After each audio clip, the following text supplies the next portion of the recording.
கர்த்தருடைய பரிசுத்த நாமத்திற்கு மகிமை உண்டாவதாக. இன்றைய வேதவசனம் சங்கீதம் 16:8. கர்த்தரை எப்பொழுதும் எனக்கு முன்பாக வைத்திருக்கிறேன். அவர் என் வலது பரிசுத்தில் இருக்கிறபடியால் நான் அசைக்கப்படுவதில்லை. தாவீதின் வாழ்க்கையில் அநேக போராட்டங்கள், பிரச்சனைகள் இருந்தது. தாவீது கர்த்தரை எப்பொழுதும் அவருக்கு முன்பாக வைத்திருந்தபடியால் தாவீது அசைக்கப்படவில்லை.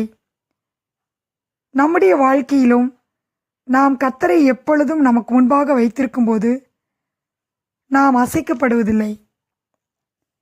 சங்கீதம் 30:6-7 வாசிக்கிறோம். நான் ஒரு காலம் அசைக்கப்படுவதில்லை என்று என் வாழ்விலே சொன்னேன்.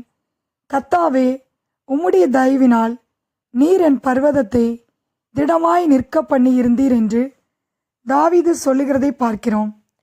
ஆம் பிரியமானவர்களே, தாவீதின் வாழ்க்கையிலே வந்த போராட்டங்கள், பிரச்சனைகள், உபத்திரவங்கள் தாவீதை அசைக்கவில்லை. தாவீதை கர்த்தர் திடமாய் நிற்க பண்ணினார். நம்முடைய வாழ்க்கையிலும் நம்மை அசைக்க பண்ணுகிற தோல்விகள், இழப்புகள், போராட்டங்கள் நமக்கு வரும்போது கர்த்தர் நம் முன்பாக இருக்கிறபடியால் நாம் ஒரு காலம் அசைக்கப்படுவதில்லை. சங்கீதம் 125:1 வாசிக்கிறோம். கர்த்தரை நம்புகிறவர்கள் என்றென்றைக்கும் அசையாமல் நிலைத்திருக்கும் சியோன் பர்வதத்தைப் போல் இருப்பார்கள் என்று. ஆம் பிரியமானவர்களே,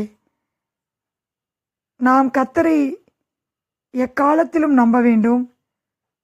எல்லா சூழ்நிலைகளிலும் நாம் கர்த்தர் மீது நம்பிக்கையாக இருக்கும்போது என்றென்றைக்கும் அசையாமல் நிலைத்திருக்கும் சியோன் பர்வதத்தைப் போல் இருப்போம். சங்கீதம் 46:5 வாசிக்கிறோம்.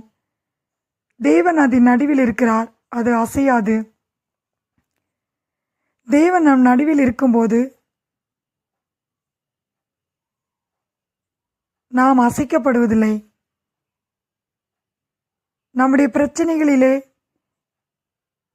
உபத்திரவங்களிலே, போராட்டங்களிலே நமக்கு முன்பாக யாரை முன்வைத்திருக்கிறோம்?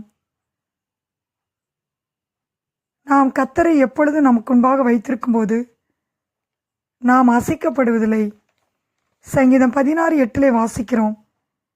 கர்த்தரை எப்பொழுதும் எனக்கு முன்பாக வைத்திருக்கிறேன். அவர் என் வலது பரிசுத்தில் இருக்கிறபடியால் நான் அசைக்கப்படுவதில்லை. கர்த்தர் தாமே இந்த வார்த்தையை ஆசீர்வதிப்பாராக. ஆமேன்.